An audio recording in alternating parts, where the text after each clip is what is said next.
হলো Saudi coffee আর এটা হলো তুর্কিশ কফি। এখন এটা দিয়ে আমরা বানিয়ে খাবো, কেমন লাগে আপনাদের সাথে শেয়ার করবো।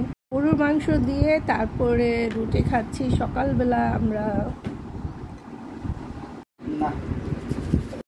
এই সেই বিখ্যাত কফি যেটা জীবনের প্রথম আমি খাবো, সেজন্য বিখ্যাত না, কারণ এটা পৃথিবীর সব থেকে শ্রেষ্ঠ দামিও কফি যেটা হাতির গু থেকে বানানো হয়, সেটা আজকে আমরা খাবো। তো আপনাদের সাথে শেয়ার করব। আর কে কে খেয়েছেন এই কফিটা অবশ্যই কমেন্ট করে জানাবেন। তো আমি প্যাকেটটা একটু ছিঁড়ে তারপরে আসলে এই যে ডিব্বায় ঢেলে নিব, তাহলে আমার সুবিধা হবে। আর একটু কফিটা আপনাদেরকে হাতে তুলে আমি দেখাচ্ছি। দেখেন কালারটা, এই যে রে বাবা কেমন হবে জানি না। এটা এই যে ডিব্বার মধ্যে নিয়েছি। এখন এই যে দেখো তুর্কিশ কফি, এটা হলো গিয়ে। আর যে হাতির কি জুনায়েদ, কি এটা হাতির জবার খাবে কফি? কেন? জীবনে প্রথম খাচ্ছি পৃথিবীর সব থেকে দামি কফি। এই যে কফি খাবো, দামি কফি। এখন জুনায়েদ সার্চ করে যা যা দেখাইলো, কি ইঁদুরের পায়খানা, হাতির পায়খানা, কেমনে খাবো এগুলো, ওদিক থেকে আমার কেমন জানা আসতেছে।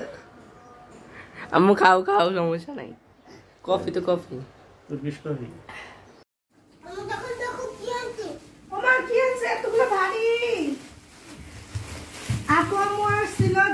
অসুস্থ, তাই বাড়ি থেকে আসছিল অনেক কিছু নিয়ে, ইলিশ মাছ টাছ।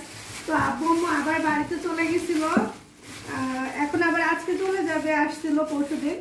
তো সেদিন অনেক কিছু নিয়ে আসছে। এখন যাওয়ার সময় আবার ওর খাবার দাবার কিনে দিয়ে যেতে হবে, তাই ওকে আপেল, চকলেট, আম, তারপর মিষ্টি, এগুলো সব নিয়ে আসছে। সে লিস্ট করছে তার কি কি লাগবে, আবার বাড়ি থেকে কি কি নিয়ে আসবে। মিষ্টি না, একটা মিষ্টি খাও, পরে খাবা? আচ্ছা ঠিক আছে। তো আবার বাড়ি থেকে কি কি আনতে হবে, নানু নানু অপুজ দেখে সময় আসবে। এদিকে আসো, বলে যাও, কাছে আসো, আসো, বলো কি কি আনতে হবে তোমার জন্য বাড়ি থেকে। বরগুনা বাড়ি থেকে আসার সময় আপু তোমার জন্য কি কি নিয়ে আসতে হবে বলো? খালি মিষ্টি, খালি মিষ্টি, ঝোল মিষ্টি আনলে হবে? ইলিশ মাছ, তারপর আমাদের গাছে অনেক জাম্বুরা হয়েছে, সেগুলো নিয়ে আসতে হবে, তাই না? বস্তা ভরে ভরে যখন নিয়ে আসে আম্মুর জন্য বস্তা ভরে অনেক কিছু নিয়ে আসে। এই তো, তো একটা মিষ্টি খাও যেহেতু আনছো।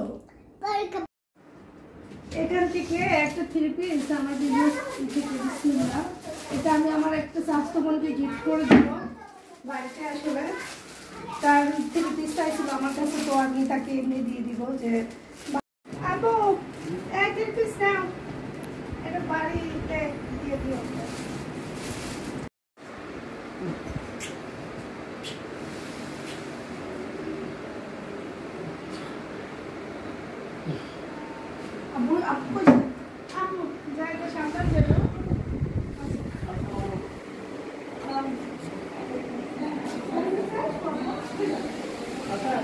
আচ্ছা।